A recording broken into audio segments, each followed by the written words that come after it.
యాక్సిడెంట్లో పత్తి బేళ్లు ఇదవుతున్నాయి అని చెప్పి నాకు మీ టీవీల ద్వారా చూసి వెంటనే కమిషనర్ గారికి సంబంధిత అధికారులకు ఫోన్ చేసి వెంటనే చర్యలు తీసుకొని నివారణోపాయాలు తీసుకొని నష్ట నివారణ చేయమని చెప్పాము.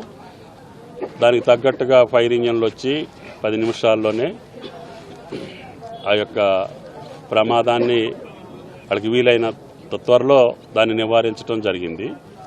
భవిష్యత్తులో ఇటువంటి జరగకుండా ఉండాలంటే కరెక్ట్ ఇన్వెస్టిగేషన్ చేసి దేనివల్ల ఇది జరిగింది, రాత్రులు ఉన్నటువంటి భద్రతా ఏర్పాట్లు ఏంటి, ఎవరు చూస్తున్నారు, చూస్తూ ఉంటే ఏం జరిగింది, ఏ రూపంలో జరిగింది, ఎట్లా జరిగింది, ఇవాళ జరిగిన దానికంటే భవిష్యత్తులో కూడా మళ్ళీ ఇటువంటివి జరిగితే రైతులు నష్టపోవచ్చు, వ్యాపారస్తులు నష్టపోవచ్చు.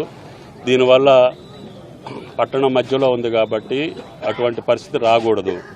కాబట్టి దయచేసి కరెక్ట్ ఇన్వెస్టిగేషన్ చేసి రిపోర్టు ప్రభుత్వానికి ఇవ్వమని చెప్పాను. అటువంటి చర్యలు భవిష్యత్తులో జరగకుండా ఈ లోపుగానే నేను మొన్న ఎన్నికలప్పుడు చెప్పాను, ఈ మార్కెట్ని ఒక ఆదర్శవంతమైన మార్కెట్గా తీర్చిదిద్దుతాను అని చెప్పాను.